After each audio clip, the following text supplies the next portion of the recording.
गांव में ज़मीर साहिब का घर एक ख़ास पहचान रखता था और इस पहचान की सबसे बड़ी वजह उनके घर की देख थी।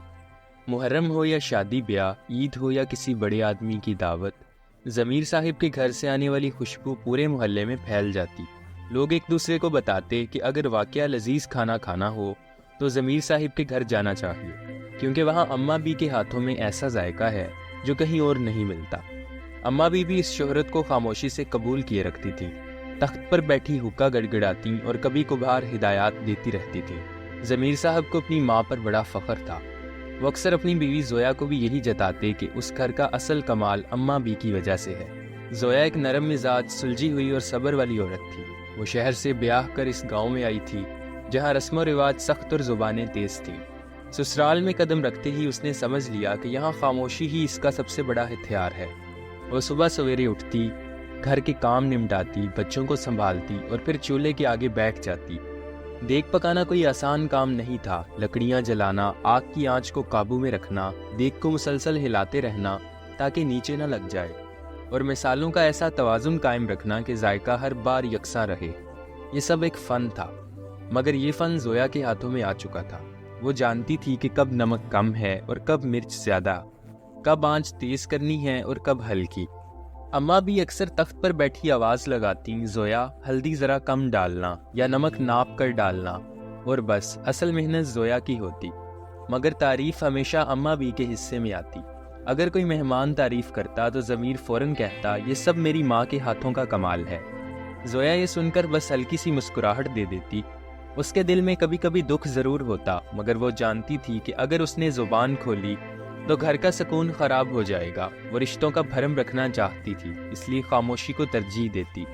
ज़मीर साहिब का रवैया भी जोया के लिए आसान न था। वो अक्सर उसे ताने देते कि वो अभी तक अम्मा भी जैसा खाना नहीं बना सकी, हालांकि हकीकत उसके बिल्कुल बरक्स थी।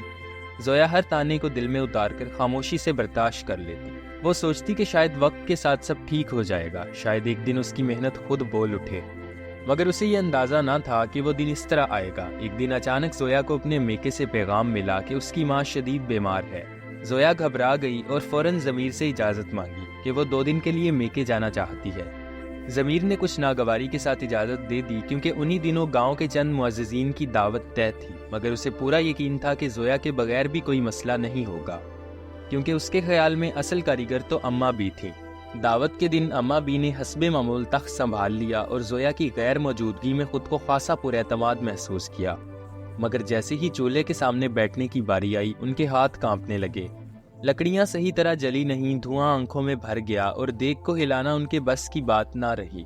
उन्होंने मसाले अंदाजे से डाले, मगर वो अंदाजा बार बार गलत साबित हुआ। कभी नमक ज्यादा हो गया, कभी मिर्च कम, और कभी आंच इतनी तेज हो गई कि देग नीचे से लगने लगी। जब खाना तैयार हुआ और मेहमानों के सामने रखा गया तो चंद लुकमों के बाद ही खामोशी छा गई। वही देग जो कभी सबकी पसंद होती थी, आज बेजायका और फीकी लग रही थी। ज़मीर साहिब को पहली बार एहसास हुआ कि कुछ बहुत गलत हो गया। मेहमानों ने रस्मी तारीफें तो की, मगर उनके चेहरों से मायूसी साफ झलक रही थी। रात को जब मेहमान चले गए और घर में खामोशी फैल गई तो ज़मीर ने अम्मा बी से बात की। इस बार उसकी आवाज़ में शिकवा कम और हैरत ज़्यादा थी। अम्मा बी ने लंबी सांस ली और एतराफ़ किया, आज उन्हें हकीकत का सामना करना पड़ा है। उन्होंने कहा, बेटा मैंने सारी उम्र सिर्फ हिदायत दी है, असल मेहनत तो जोया ही करती थी। उस दिन के बाद उस घर का माहौल बदल गया। अम्मा बी ने जोया को वो मुकाम दिया जिसकी वो हकदार थी, और ज़मीर ने समझ लिया कि घर सिर्फ नाम और हिदायत से नहीं चलता, बल्कि नीयत, मेहनत और एक दूसरे की कदर से चलता है। जोया की खामोश खिदमत अब खामोश न रही थी, बल्कि सबके सामने एक हकीकत बन चुकी थी।